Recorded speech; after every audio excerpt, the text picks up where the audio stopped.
For those around the table, please turn on your microphone when speaking. For those participating via Zoom, please state your name when making a comment or asking a question. The MAG public comment process allow all members of the public to comment on items that fall under the MAG jurisdiction. If you'd like to comment at today's meeting, please complete the request to speak form. MAG staff can assist with any questions you may have. If you parked in the garage, a validation stamp is available on the counter to my right up here. If you purchase a transit ticket, come to the meeting, please see staff for a ticket. Hearing assisted devices are available for MAG staff. We will now begin the meeting with a roll call of all members. Thank you, Mr. Chair.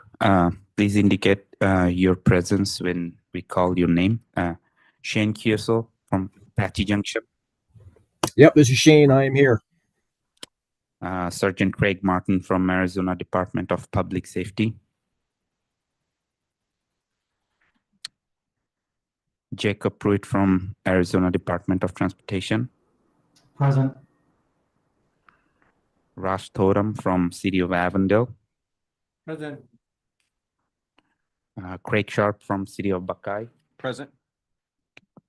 Raymond Huang from City of Chandler. Present.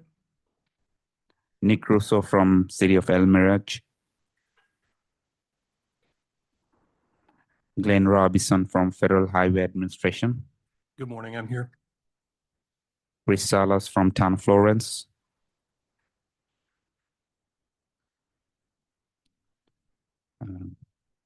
Nathan Williams as proxy for Aaron Pinkerton from Town of Gilbert. Here.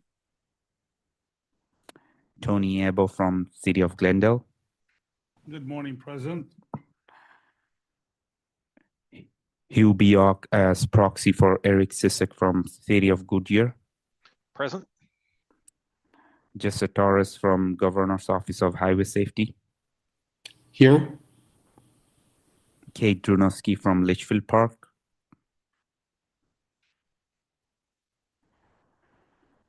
Carrie Osborne from City of Maricopa.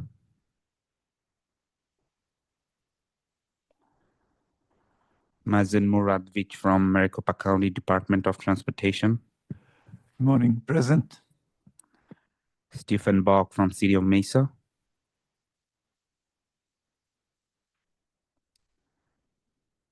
Camilla Wood-Curley as proxy for Austin Kennedy from City of Peoria. Present. Carl Langford from City of Phoenix. Good morning, everyone. Present. Tara Harman from Pinal County.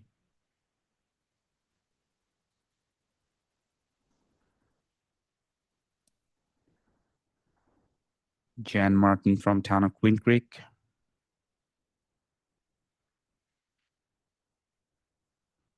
Sam Taylor from City of Scottsdale.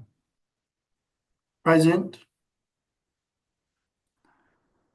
Stephen Chiang from City of Surprise. Michelle Bakley from City of Tempe. Good morning, I'm present. Dr. Alice Ryan from University of Arizona. Adrian Ruiz from Valley Metro. Mr. Chair, that concludes the roll call and we do have quorum. Thank you. Okay, thank you, Mohammed. The next item, we'll move on to call to the audience. This is an opportunity for the public to comment on items that fall under MAG's jurisdiction that are not on the agenda, informational items or items on the agenda for discussion, not for action. 15 minutes will be provided for the call to audience unless the chair requests an exception to this limit. I have not received any requests, so is that correct? All right, for the audience, for the call to audience. MAG also provides the opportunity for members of the public to submit written comments via the MAG's website. Any comments received 2 hours prior to the meeting have been shared with committee members in advance of the meeting for consideration and will be included in the formal meeting minutes. Staff, have we received any online written comments to the both audience? I don't remember seeing any, but Thank you, No. Mr. Chair. We have not received any written comments. hey, thank you. Much appreciated. The next item that I'll move to is item number 3, the MAG staff report. This item is on the agenda for information and will be presented by Miss Margaret Herrera, the MAG Transportation Safety Program Manager. Margaret? Mr. Chair, members of the Transportation Safety Committee, I have 3 brief items to report on today. Next slide, please. Again, our fiscal year 2025 project updates, this actually extends a little bit into fiscal year 2026, although I will note the 3 projects there, the non-motorized user network screening, the MAG intersection safety tool, that's the predictive safety tool for segments. We're going to be working on that, as well as another update to the RP-SIT once that does come out. Those 3 projects are pending approval by the MAG Regional Council in May of our Unified Planning Work Program and Budget. So for a couple of earlier fiscal year projects, the Regional Priority Safety Implementation Toolkit, or RP-SIT, we are near completion on that. We're just working on some materials that are going to be going on that webpage, getting some case studies developed for that as to be used as tools by users of the RP-SIT. So we're excited about that being launched. The fiscal year 2025 Safe Routes to School studies are also nearing completion. And of course, the fiscal year 2025 CME AZ, this is the media consultant contract that will not be extended into fiscal year 2025, and we are about 75% complete on that. The upcoming activity on CME AZ is the final survey that the media consultant conducts that kind of shows users or respondents to the survey how they view safety, their experience, their observations, to see if it has changed over time. So we've had a couple of presentations from Chris showing that there has been some movement in how people view the different elements of safety and interaction with the other modes, in that it is the responsibility of all users and not just the driver or the pedestrian, as an example. We do have a fiscal year 2025 local agency safety study. We have 2 of them. One in the town of Gilbert. We're going to have a little bit of an update on that, as well as kind of the agenda item on design phase road safety assessments that we're going to be conducting there. In addition, there is a Goodyear local agency safety study that's also in the scoping phase. Next slide, please. So Mohammed has provided a couple of different presentations on the MAG intersection safety tool, or MIST. Again, this is mainly just for intersections at this time, and we're planning on moving forward with a project to include segments in the next update to the MIST. That has already been launched. If you want access to that, you can request that through myself or Mohammed. And then we do want to hold a workshop for the MIST tool, and that will be coming soon. That would be likely facilitated by our MAG safety program associate, Mike Kuzel. So look for an email upcoming soon on when that might be. We might send out a doodle poll or just some kind of survey to see when that when it would be a good time to have that workshop. Next slide, please. And finally, but not least, our annual crossing guard training workshops are scheduled tentatively for July 14th, as well as the week of July 21st.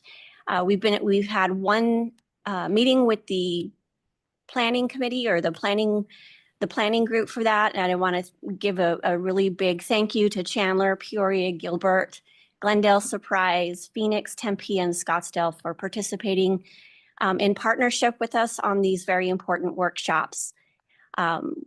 We, again, just have tentative dates at this time, and hopefully we'll be sending out the invitations to the superintendents of all the school districts in our region, as well as having the registration up on our webpage.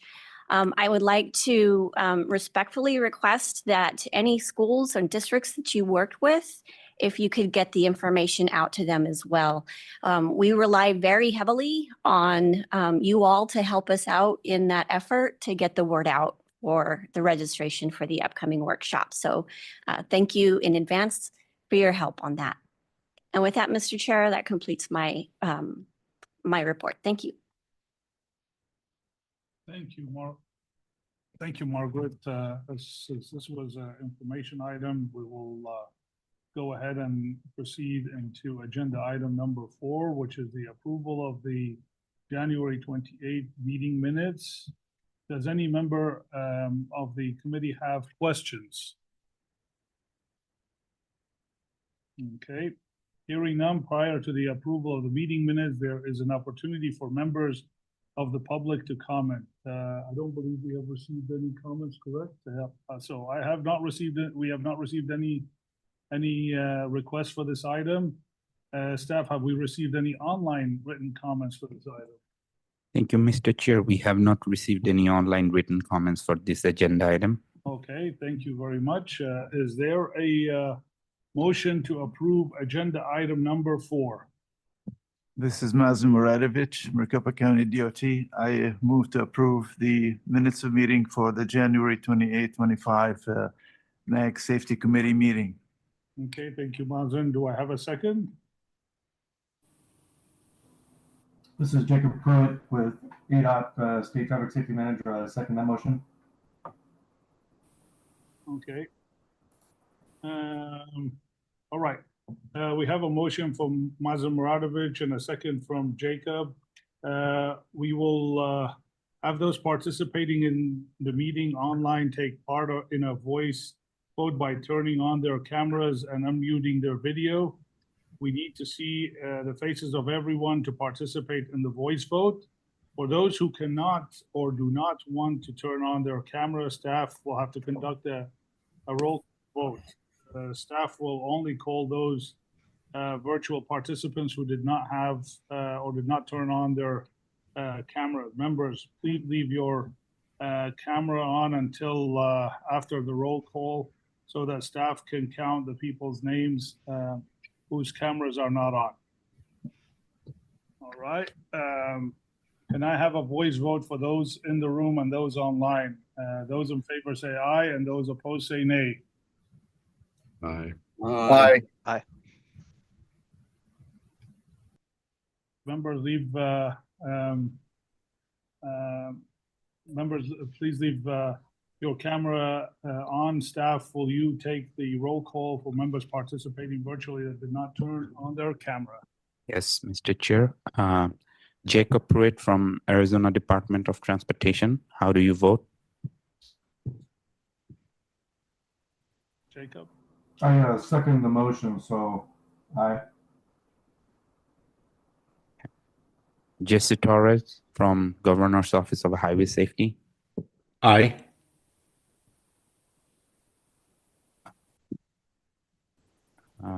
That concludes the roll call for members. Sam Taylor, camera on. Okay. Given that I have not heard any nays, this motion is approved. We move on to item number 5, MAG Region Pedestrian Safety Overview. This is on the agenda for information and discussion and will be presented by Ms. Margaret Herrera, MAG Transportation Safety Program Manager. Margaret? Thank you, Mr. Chair, members of the Transportation Safety Committee. Good seeing those of you in person that we have today. Next slide, please. The Governor's Highway Safety Association produces reports on and off throughout the year. I am subscribed to their newsletter and their email, so I often get these. And I wanted to highlight this one today as we focus on pedestrians for the most part here in the MAG region. This was an interesting kind of point in time look at January through June for 10 years. If you want to reference this report, you can go to the event webpage for this meeting and click on the link there on the presentation and have access to that. But we're going to go very briefly through some of the key points that they have noted in that, and then we're going to have kind of a side-by-side. We did some analysis that would match up as a comparison for the MAG region. Next slide, please. So for pedestrian fatalities, the U.S. versus the MAG region, again, January through June of 2014 through 2024, the total U.S. pedestrian fatalities has increased over 48% in the last 10 years, even though there was a decrease from 2023 to 2024.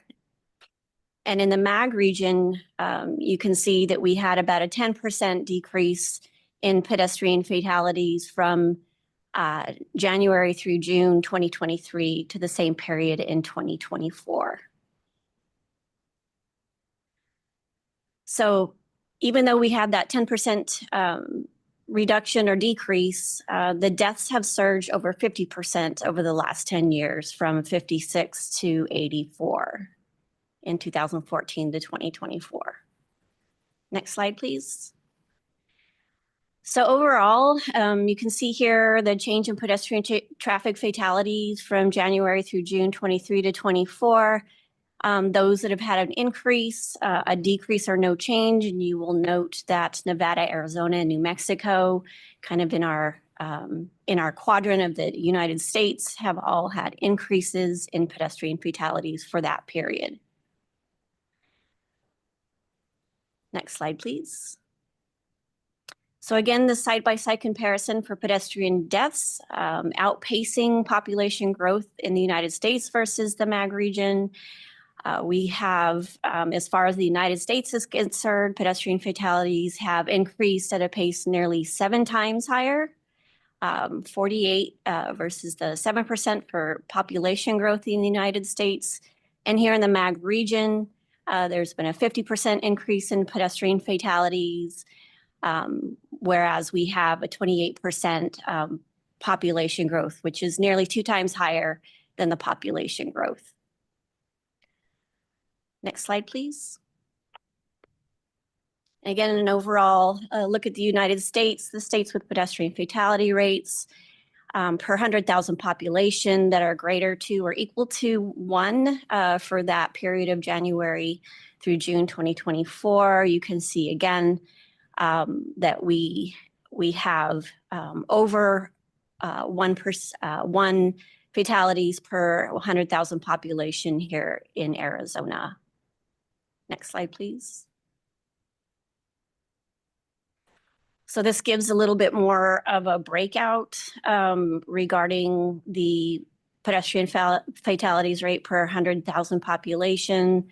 You can see that for the United States, there was 3 years that it was over 1 increase in that rate. And you can see in the MAG region that there is a projected, I can't read that, I'm sorry, 1.66, thank you, Mohammed, projected for 2024. But as you can see that all the years, 2019 through 2024, have all been significantly above 1 per 100,000 population. Next slide, please. So again, this is just kind of a point in time one of the things I'd like to point out is that in 2020, we ended up through the rest of that year. Mohammed, if you could go back a couple of slides that show the one before this, before that. Thank you. So for the full years, if you were to look at that, we did have an actual increase from 2019 through 2020 for the full year in pedestrian deaths. So I guess the point is twofold in that we need to remain vigilant. The 2024 data is incomplete and is subject to change. So we certainly never want to celebrate a 10% decrease because there's still, 84 pedestrians dying in our region. You can go back to that slide if you could, please, Mohammed. Thank you. And then on a second note, we attended a webinar that was, I think it was organized by LTAP, and it was a presentation given by the Montana Department of Transportation. They were going through their documentation on their resources and tools to improve pedestrian safety. And I thought they had some really good resources and tools. You can see those here on the screen. I won't go through all of them. But again, if you want to access their resources and tools to improve pedestrian safety, there are things that we will look at considering as we move forward and look at developing a new transportation safety action plan. But you can access these again if you click on the link above on the presentation on the webpage. So with that, Mr. Chair, I'll take any questions, or you could facilitate any discussion you'd like. Okay, thank you, Margaret. Do any?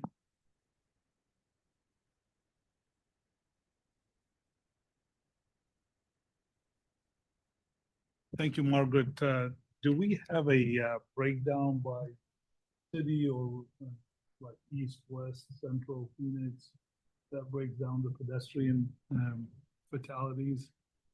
That's something that we can certainly produce. It's not something that we would have on our webpage necessarily, but we do have more of a regional look of for pedestrian safety. We also have that data on the CME-AZ webpage. Those have been updated with the 2023 data to date. We just recently received complete 2023 data, so it's taken us a little while to get that back up. But if any agency would like to have that breakdown, we would be very happy to provide that to you. Yeah, it was just a question. Thank you. Anybody else have any questions or comments for Margaret? All right, hearing none. We'll move on. I assume that we got no comments on this one also? Okay, I've received no public comment request for this agenda item. Staff, have we received any online written comments for this agenda item, Mohammed? Thank you, Mr. Chair. We have not received any online written comments for this agenda item. Item is for just information discussion. I will move on to item number 6. Design Phase Road Safety Assessment, Gilbert Local Agency Safety Study. This item is on the agenda for information and discussion and will be presented by Chris Gottsacker, MAG Transportation Engineer 2. Chris?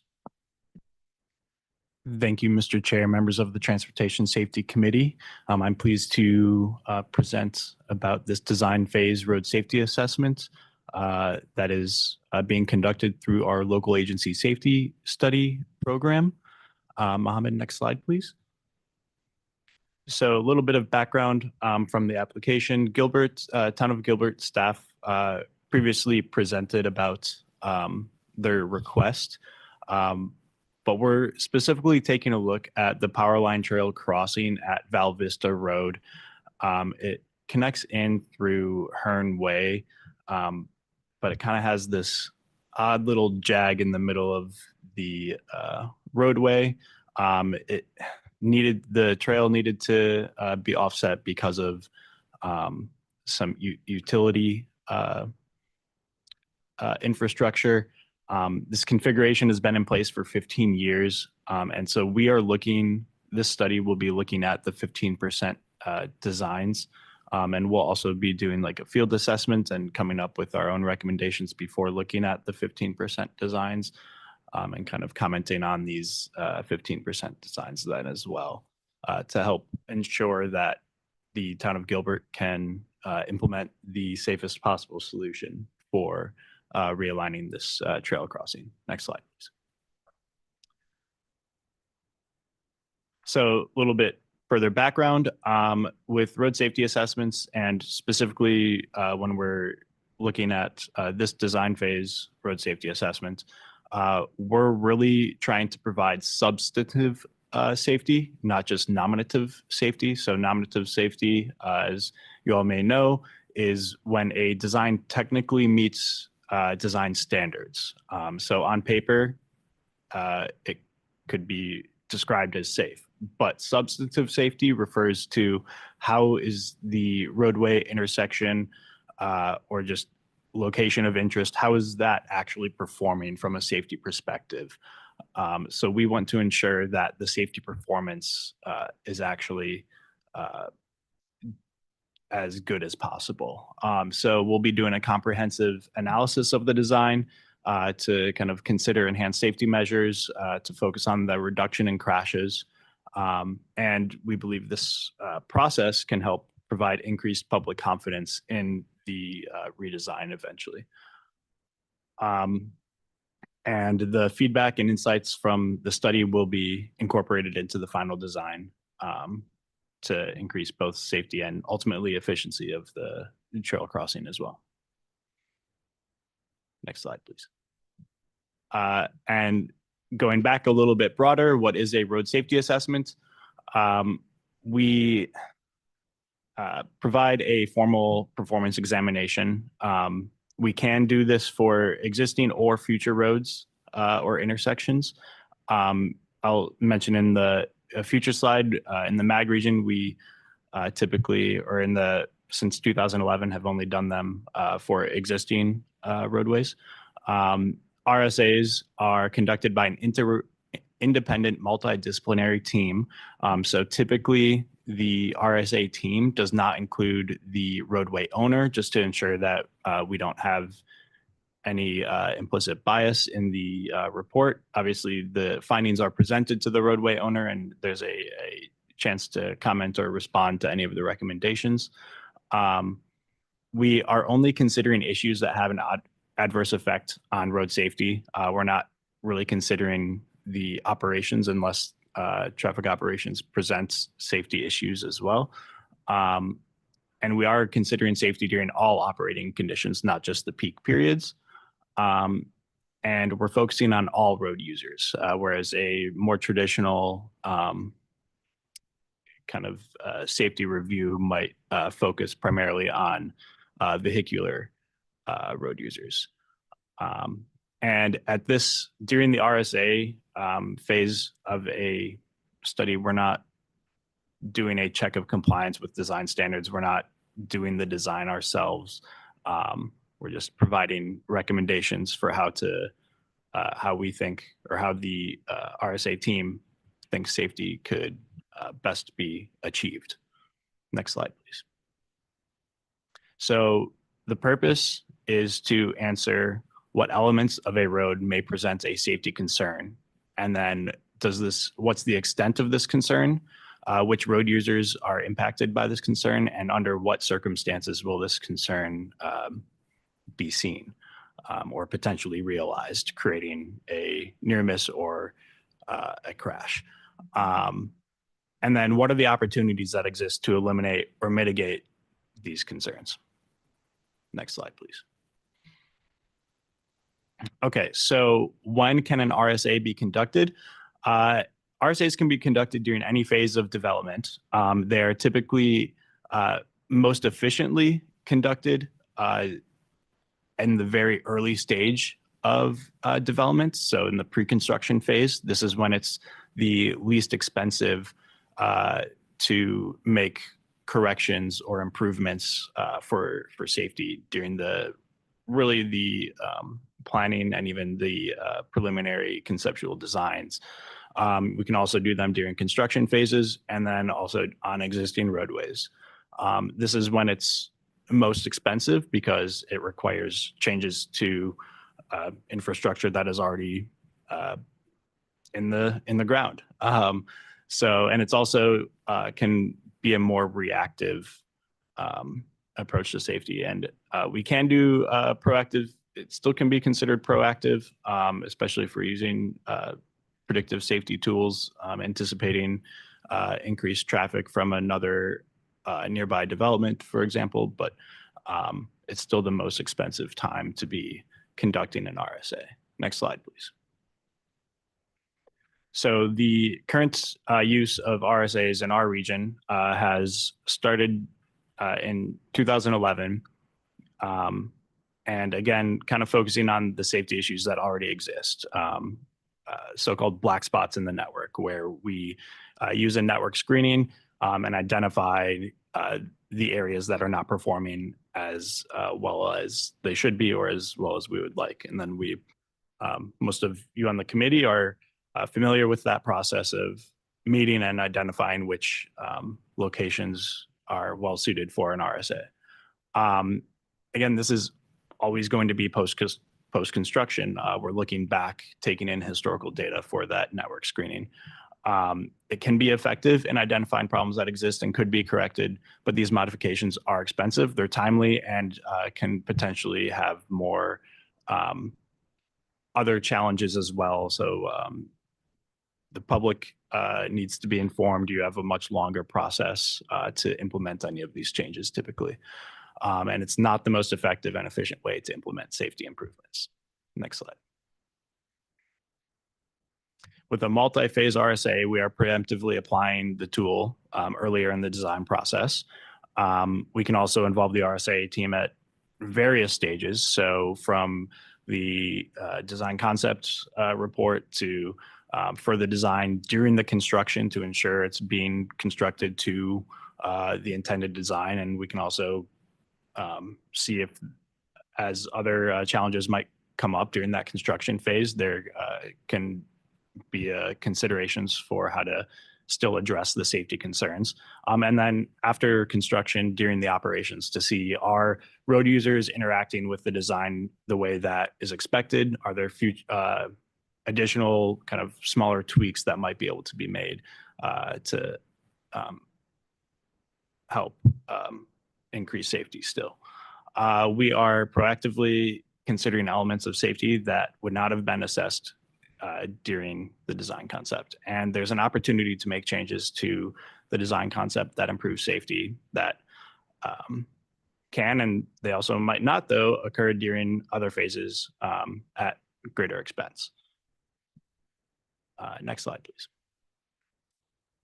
So these are, this is just a table of different types of projects that we might, or a local agency might see, and different kind of phases. So all the way from freeway improvements that require obtaining additional right-of-way.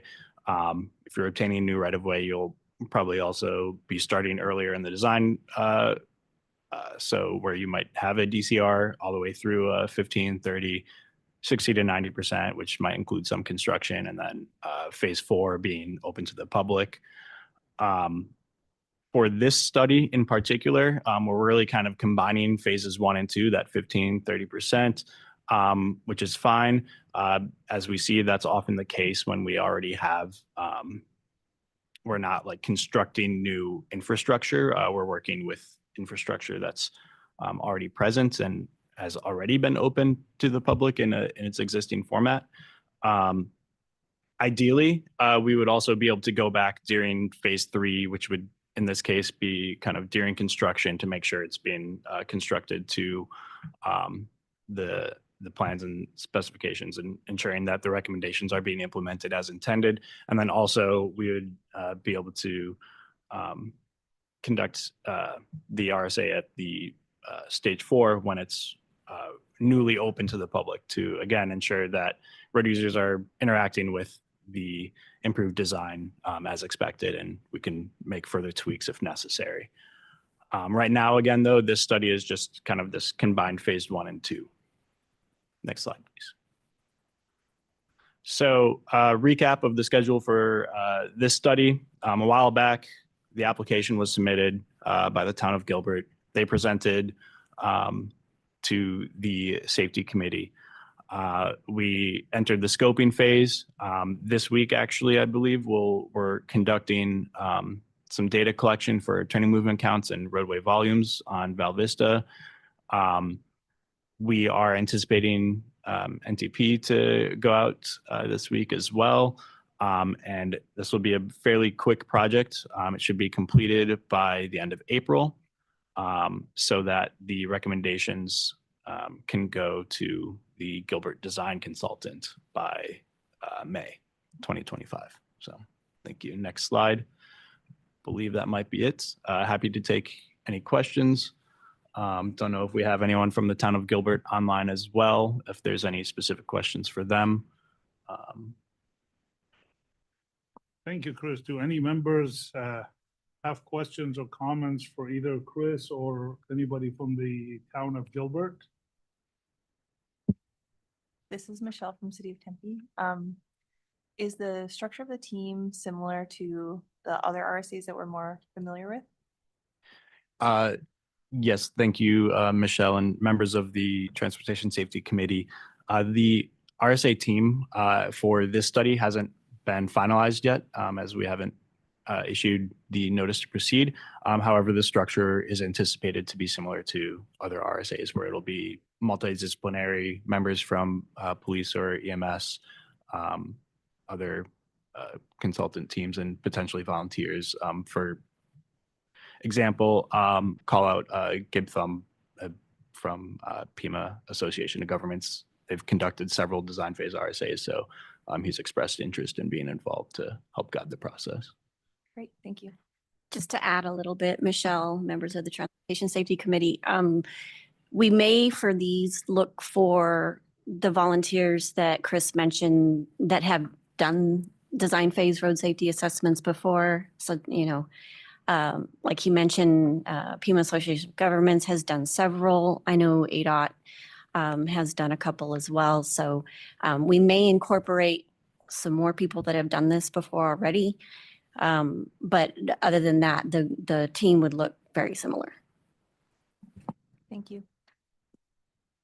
Margaret, any other comments, concerns, questions? Yeah, this is Raymond with Chandler. Other than the crosswalk have that kink, is any particular reason pick these locations for PM or design RSA?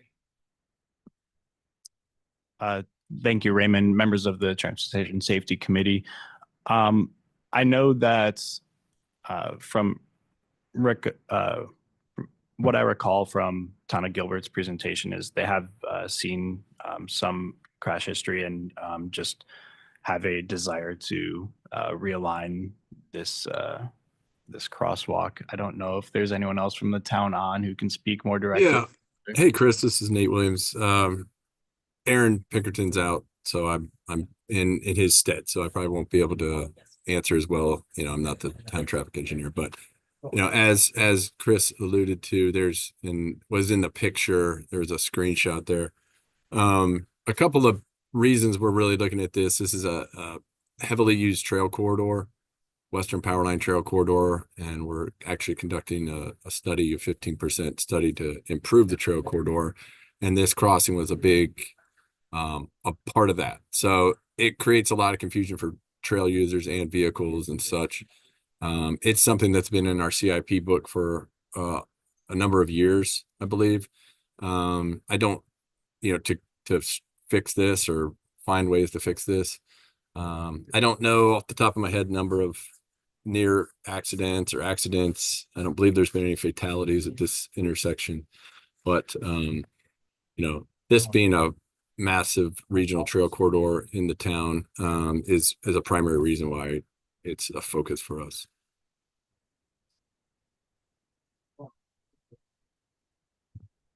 Thank you for the explanation. Yeah, because usually RSA, it's, we pick the high crash locations as in the past, but this is somewhat the. Thank you. And just to reiterate, Chris's presentation, that this is more proactive. I think the town of Gilbert wanted to be more proactive, and I think there's an opportunity as well as they move forward with the design on this into 30, 60, 90, they would have this opportunity as well to have the same design phase RSA done for those phases as well. Excellent. Thank you, Margaret. And thank you, Raymond. And thank you, Nate. Any other comments, questions? Okay, hearing none. I have received no public comment requests for this agenda. Staff, have we received any online comments for this agenda item? Thank you, Mr. Chair. We have not received any online written comments for this agenda item. Okay, thank you, Mohammed. Since this is an information and discussion item, we will go ahead and move on to item number 7, requests for future agenda items. Are there any requests from membership for any item on future agenda here? Oh. Anyone, any other agenda items? Okay, hearing none, we'll move on to the next agenda item, which is the comments from the committee. So are there any comments or announcements from membership? Do we want to go around the table up here? Raymond, we'll start with you. So we recently implemented to test some MMA and thermal for color bike in a couple residential locations. So the goal is to compare in mostly for the fictions. We all know that if we put those green, bike, slippery during the windy season. So, but also we're kind of looking into the new MUTCD, how it kind of affect this as well. So other than that, that's it. Okay, thank you, Raymond. I'll go next since we're going counterclockwise up here. We did, by the way, Raymond, we did also use the MMA on 67 because I wanted to compare how that compares with thermoplastic and some of the issues with that we've had over the years with thermoplastic. So it just got put in, I think, about 2-3 months ago. So we're in the test phase right now. But on a different note, we've just completed 2 hawks that have been turned on. That's 58th and Bethany Home Road, and we got funding for that one from MAG, and also 53rd Avenue and Camelback. That one also is another MAG funded project, and like I said, we've been happy so far. It seems to be getting a lot of a lot of use, especially the one on 58th, because we did put a medium fence in there. It cost us a little bit of additional funding, but we thought it would be good because we had 2 parks, and the choices now are very limited to where they can cross either at the Hawk or at the Signal. In between, there's nothing unless there's some people that can high jump. And we also did some signal improvements on Olive and 61st Avenue, and also added some supplemental lighting on Olive Avenue between 59th and 67th. Once again, that was a MAG funded project. So all 4 projects are done. I'm just waiting for final invoices so we can get those over to Margaret. So, but that's all I have from Glendale. Mr. Chair, if I may, for those members of the public that may be viewing this from our YouTube link, could you describe what MMA is and the acronym is and what it is? It's a different type of striping. The word is up there. It's a long word, so I do apologize. But it is a different type of striping. It's basically supposed to last up to about 4 to 5 years, unlike paint. but some folks have had some concerns about it because the application, putting it down requires chemicals and so forth, so it has to be put in by a special group of people. Methacrylate, it's the part that I always have a problem, but it is a type of striping. This type of striping, it is not cheap by any means. I wanted to put it all along 67, but the cost was very prohibitive, so we put it by the major and minor intersections on the project. So Thank you, and sorry for putting you on the spot. that's okay. I have to learn the accurate. I have to learn the whole name, but it's not an easy one, so it's a tongue twister. There's no report from Maricopa County DOT this week. Thank you. This is Michelle from City of Tempe. No new updates today. This is Glenn with Federal Highways. Nothing to report. Craig, City of Buckeye, we have nothing to report. Glenn, if I can ask before I turn it over to the public, was there going to be any training that the FHWA was going to do for the new speed publication that has come out or came out about 3-4 months ago? I haven't seen anything yet, but I'll keep my eye open. Because that's one thing we deal with up here is speeds, and then, we inherited some roadways from the county, and I know Glendale uses the 25, 45, but I got some roadways from the county that are, in West Glendale that were posted at 45. So, I just don't like to arbitrarily reduce speeds without having a study behind it. So before I started doing that, I was trying to see if we were going to get any training in or any information that can be shared with the member agencies in regards to that documentation.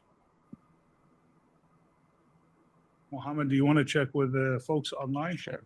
Thank you, Mr. Chair. Jacob Pruitt from Arizona Department of Transportation. Yes, thank you. Good morning, Mr. Chairman, members of the Transportation Safety Committee.